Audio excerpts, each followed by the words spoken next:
Okay, we are on the final section of this chapter 22 dash, section, chapter 22, section 6, motion of a charged particle in a uniform electric field.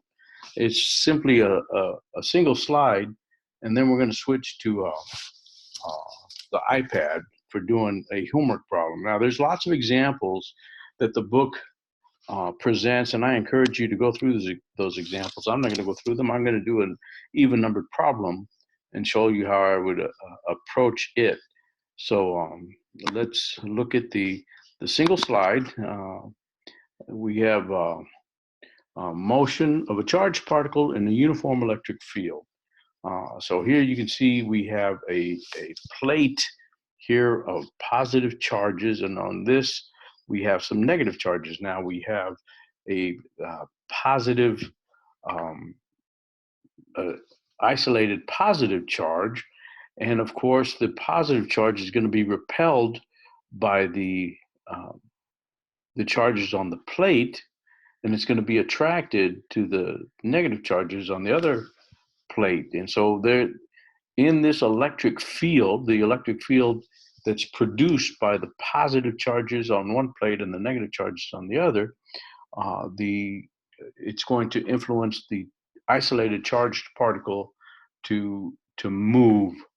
You can see that they're separated by a distance d. Well, we've already learned that the force is equal to the Q, the charge, times the electric field. Well, force is also, from Newton's laws, we know that force is equal to mass times acceleration. So QE, the charge times the charge multiplied by the electric field, is equal to the mass times acceleration. So if we solve for acceleration, we get QE over the mass. And we're going to use that to perform a problem. That is the end of the lecture. But now we're going to stop sharing this, and we're going to share the iPad right here. All right, and let's look at a problem. This is problem 24 in your text. I choose the even numbered problems because the answers aren't in the back of the book. So let's look at the problem. A proton accelerates from rest in a uniform electric field of 640 newtons per coulomb. At one later moment, its speed is 1.2 megameters per second. It's non-relativistic because v is much less than the speed of light. Speed of light being 8 times 10 to the 8 meters per second. So it's less than that. Find the acceleration of the proton. That's A. B, over what time interval does the proton reach this speed? And C, how far does it move in this time interval? What is its kinetic energy at the end of this interval? Remember, those of you that had me last semester, and you may have had me 2 semesters back, the question is asked if the physics final is comprehensive, and I said that the physics itself is comprehensive. You always have to remember what you've learned. You can't just learn something and forget it. And this is a typical example of what I was talking about in such a case. So notice that I've got some items in red there in the problem statement. Accelerates from rest. What does that mean? What it means is it means V0 or V initial equals 0. 640 newtons per coulomb is the field, and 1.2 megameters per second is the V final. So we know those things about this problem. V initial is 0, V final is 1.2 times 10 to the 6 meters per second, and the field is 640 newtons per coulomb. Now we get some other data from the charge and mass of the electron, proton, and neutron table 22.1. In particular, we're interested in the proton. So we're interested in the proton. So we want the the charge, which is 1.6, 1.60, you want to use three significant figures, 1.60 times 10 to the minus 19 coulombs. And we are also going to use the mass, since we're getting an acceleration, we're going to use the mass. And the mass is 1.67 times 10 to the minus 27 kilograms. Okay, so what do we know? We know that the V initial is equal to 0 meters per second, V final is equal to 1.2 megameters per second. That's 1.2 times 10 to the 6 meters per second. What else do we know? We know that E is equal to 640 newtons per coulomb, and we know that Q is equal to 1.6 times 10 to the minus 19 coulombs. And we're going to use the we saw it on the last slide that we were looking at. Acceleration is equal to QE over M. That's equation 22.11. So, and we also know that the mass is equal to 1.67 times 10 to the minus 27. So we're going to use that. Now, how are we going to get the acceleration? Well, it gives us the equation right there. Acceleration is equal to QEM. So if we look, acceleration is equal to 1.6 times 10 to the minus 19 coulombs times 640 newtons per coulomb, and divided by 1.67 times 10 to the minus 27 kilograms. And that equals 6.13 times 10 to the 10th meters per second. You say, wait a minute, I can see that the coulombs, oops, wrong one. I'm doing the wrong one. We can see that the coulombs, I'm still doing the wrong one. Let's change this to there. We can see that the coulombs cancel, and you're left with newtons over kilograms. Well, you have to remember that newtons is kilogram meters per second squared, and we're divided by kilograms.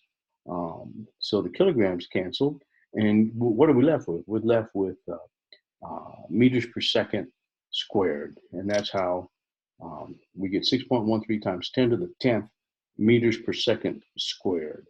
Let's carefully erase this. And so that's A, 6.13 times 10 to the 10th meters per second squared. That is the acceleration. Now, the next question, over what time interval does the proton reach this speed? Well, let's look at the definition of acceleration. Acceleration is equal to V final minus V initial divided by delta T. So if we solve for delta T, we find out that V final minus V initial divided by the acceleration will give us the delta T. So let's look. Delta T is equal to 1.2 times 10 to the 6 meters per second. That's the V final. V initial is 0 meters per second, and the acceleration is 6.13 times 10 to the 10th meters per second squared. We just calculated that. And if you put it into your calculator or spreadsheet or however you choose to calculate it, we get 1.96 times 10 to the minus 5 seconds, or 19.6 microseconds. So you'll see that we have meters per second divided by meters per second squared. The meters per second is canceled, and you're left with 1 over seconds, which is, you can invert and multiply, and you end up with seconds in the numerator. And you can end up with 19.6 microseconds. Now, let's look at C. C says, how far does it move in this time interval? Well, we're going way back again to chapter 2, and we're going to use an equation. We call the equations of motion. X is equal to x sub 0, and we're going to take x sub 0. It started at rest, so we're going to take that rest position as x sub 0, plus V initial V initial times 2. I've got an extra plus in there. I don't know why. V initial times t plus 1/2 at squared. where x is equal to x initial, or x sub 0 is equal to 0, and v initial is equal to 0 meters per second. So that simplifies our equation to x equals 1/2 at squared. So we plug in the values. X equals 1/2 times 6.13 times 10 to the 10th meters per second squared times 19.6 microseconds squared. And if you put that in, you'll get 11.7 meters. Okay, you're going to have seconds squared in the denominator and seconds squared from the 19.6 microseconds. 19.6 is just 19.6 times 10, 10 to the minus 6. That's not scientific notation, that's engineering notation. I think those of you that are engineering students recognize that. And you'll end up with 11.7 meters. Okay, now let's look at D. What is the kinetic energy at the end of this interval? Oh, well, K, we know. Oops, I had the eraser. There it is. Ke, kinetic energy, is equal to 1/2 mv squared. Well, it's 1/2 times the mass, 1.67 times 10 to the minus 27 kilograms, times, oops, I forgot a squared term here. 1/2 times 1.67 times 10 to the minus 27 kilograms, times 1.2 times 10 to the 6 meters per second squared. And if you multiply all of that out, you get 1.2 times 10 to the minus 15 joules kilogram. You're going to end up with kilogram meter squared per second squared. So you take one of those meters, kilogram meters per second squared is equal to newtons, and then you're left over with a meter. So you have newton meters. Guess what? That's joules. So it's 1.2 times 10 to the minus 15 joules. Okay, and so that's problem 24. That's an example of how you can use this information, particle moving, a charged particle moving in the presence of a uniform electric field. Okay, I will have some problems. I think I'm also going to have some little demonstration websites for you to use. So let's stop the share, stop the recording.